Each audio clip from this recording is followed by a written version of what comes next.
Bonjour et merci de nous rejoindre sur AfriSynthèse. Je suis Adrien, votre journaliste. L'actualité au Mali est une bataille d'informations, souvent déformée par les gros titres internationaux. Dans cet extrait de 10 minutes, nous écoutons Stambel Gamayara, journaliste malien, qui démontre l'idée que Bamako est sur le point de tomber aux mains des djihadistes. Il expose la réalité sécuritaire sur le terrain, insiste sur la cohésion du peuple malien et salue la solidarité de l'AES. Ne manquez plus jamais nos analyses. Abonnez-vous à AfriSynthèse. Activez la cloche pour toutes les infos sur l'Afrique de l'Ouest, Côte d'Ivoire, Mali, etc. et le continent. À écouter les médias ici, confondus, vous l'avez rappelé tout à l'heure, on a l'impression que demain, à Bamako, il n'y a plus de vie. Demain, à Gao, à Tombouctou, à Kidal, à Kaï, les terroristes sont en train de s'imposer, prennent part, occupent des villes, alors qu'il n'en est absolument rien. Les terroristes n'ont ni les moyens stratégiques, ni la force de feu, ni l'aide, l'appui, le soutien de la population pour pouvoir occuper, ne serait-ce que même une seule bourgade, à fortiori une région, à fortiori une ville, à fortiori Bamako, la capitale. Mais cependant, il y a quand même des difficultés sécuritaires. Ça, il ne faut pas le nier, il faut le reconnaître. Par rapport à la superficie du pays, par rapport aux métastases de cette guerre-là qui en est venue là, par rapport surtout à ces deux axes, l'axe Abidjan-Bamako, l'axe Bamako-Dakar, par rapport à l'approvisionnement du pays en carburant, parce que c'est un pays continental qui n'a pas d'accès vers la mer, qui dépend exclusivement de ses ports, et évidemment Conakry un peu, et à compter la Mauritanie également. Tout cela, mais essentiellement par rapport au carburant, c'est Bamako Abidjan et Bamako Dakar.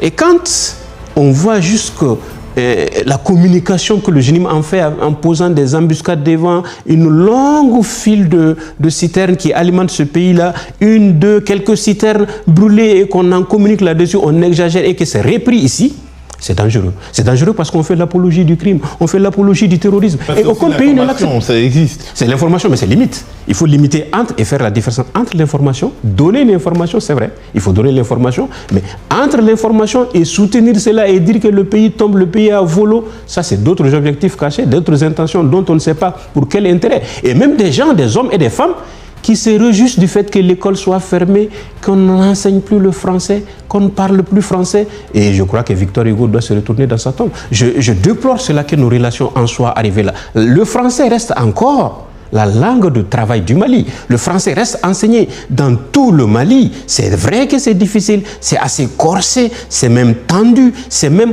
on est au bord de la rupture diplomatique entre les deux autorités, les autorités de Bamako. Mais les peuples, quand même, les peuples, nous en sommes ici en France à la 3e génération.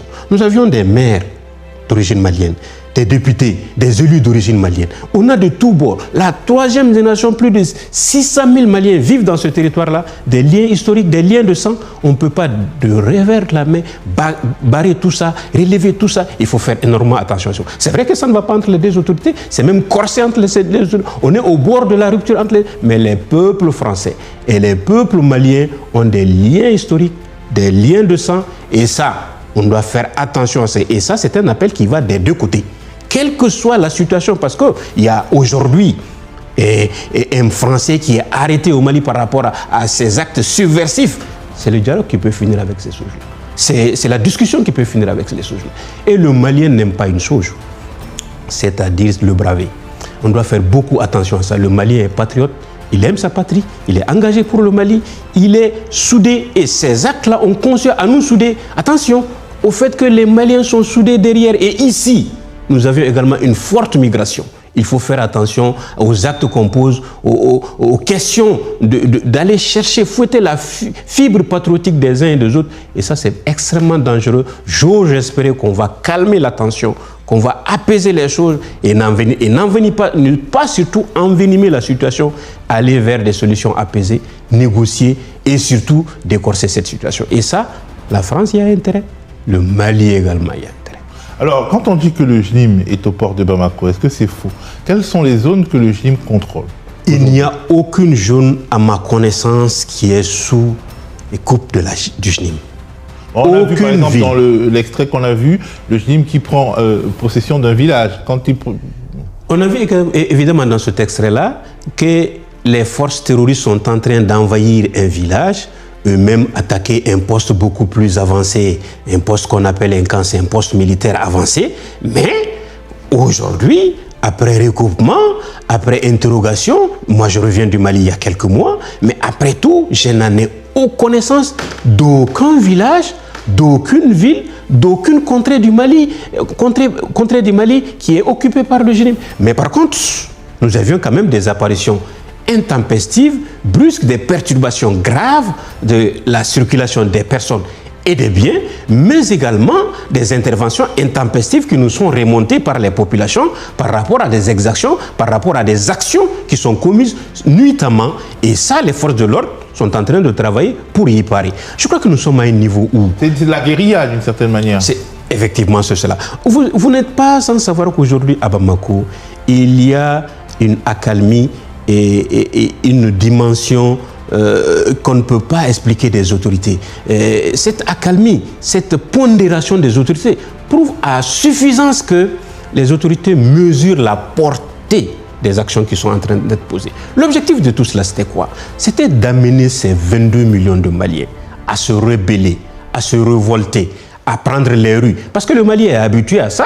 Le Mali aussi est un pays de contestation, si les choses ne vont pas. Mais ça, habilement, intelligemment, on a su retourner cette situation contre ceux qui sont auteurs de cela, parce que les Maliens sont plus que jamais soudés, résolument engagés derrière leur pays, parce qu'on a touché à la fibre patriotique, on a touché à la patrie, on a touché à l'intégrité territoriale, on a touché au drapeau, on a touché à l'armée malienne. Quand il s'agit de cela, il n'y a pas de divergence, même si nous ne sommes pas d'accord. À partir de quel endroit le JNIM attaque? Parce que pour attaquer, il faut quand même avoir des bastions.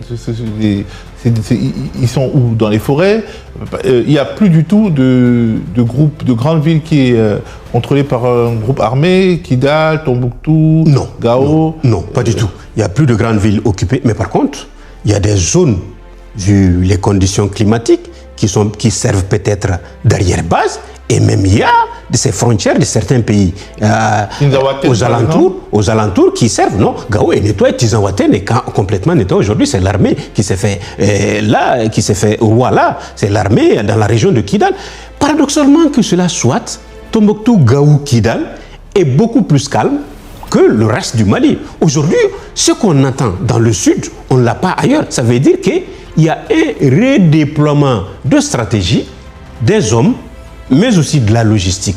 Mais comment cela a pu se faire? On laisse les enquêtes se poursuivre pour nous éclairer davantage.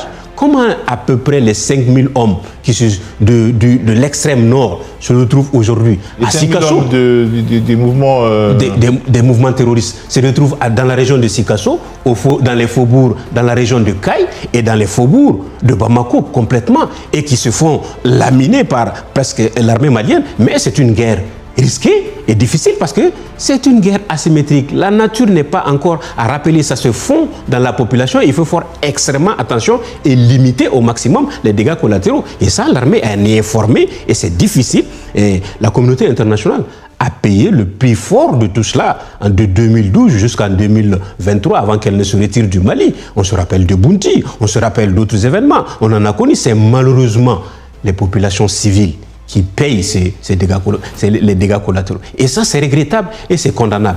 Et je crois que c'est tout cela qui fait que le Malien est soudé et résolument résilient. Je n'ai pas dit résignation, j'ai dit résilient. La résilience, c'est tout autre, parce qu'on sait désormais que l'ennemi, c'est lui. Qu'est-ce qu'on a à apprendre, à nous apprendre de l'islam, qui est au Mali depuis le XIIe siècle? Mais chaque fois qu'un autre pays est en train de s'organiser, que ce soit sous l'Empire ou sous la République, nous avions vu que cette horde venue d'ailleurs, de ce lointain-là, est venue chaque fois tomber sur nous pour essayer de nous déstabiliser. Et cette fois-ci, le peuple malien dit non. Non, résolument ensemble, nous ferons front. Ferons front dans les villes et campagnes. Et comme le dit dans notre hymne national, si l'ennemi découvre son front, au-dedans ou au-dehors, on est plus que jamais résolument debout sur les remparts. Plus que jamais résolument debout sur les remparts. Ça ne fait que accroître l'unité nationale, ça fait que fouetter la fibre patriotique pour plus que jamais cela ne se répète et que cela serve de modèle. Et nous avions des soutiens. Les soutiens du peuple burkinabé est là, du peuple nigérien est là, au général Tchani, qui a également reçu ce week-end les états-majors de ces 3 pays-là pour les donner des informations certaines et stratégiques, mais surtout à ce peuple nigérien qui a volé au secours du Mali pour la 3e fois en convoyant une centaine de citernes vers le Mali. C'est aussi cela l'alliance des États du Sahel. C'est quand les populations s'ouvrent, c'est voler l'un au secours de l'autre. C'est tout comme quand le Niger était attaqué, était agressé, que la CEDEAO voulait envahir ce pays. Le Mali a dépêché tout de suite un bataillon et le Burkina Faso de même pour se battre. Et je crois que ça, c'est un bon modèle. C'est un bel exemple de solidarité africaine, d'union des peuples et des populations et des autorités pour faire face aux défis du monde. Est-ce que la pénurie Qui conclut cet éclairage crucial. Vous avez entendu Stambel Gamayara réfuter l'idée que Bamako soit en danger imminent. Son briefing est clair, aucune zone majeure n'est sous contrôle djihadiste. Il a mis en lumière la résilience du peuple malien face à la guérilla, ainsi que l'importance vitale du soutien régional, notamment l'aide en carburant du Niger. J'espère que cette vérité d'Afri-Synthèse vous a éclairé. Soutenez l'information indépendante. Abonnez-vous maintenant. Je suis Adrien et on se retrouve très vite pour décrypter l'actualité en Côte d'Ivoire, au Mali et dans toute l'Afrique de l'Ouest.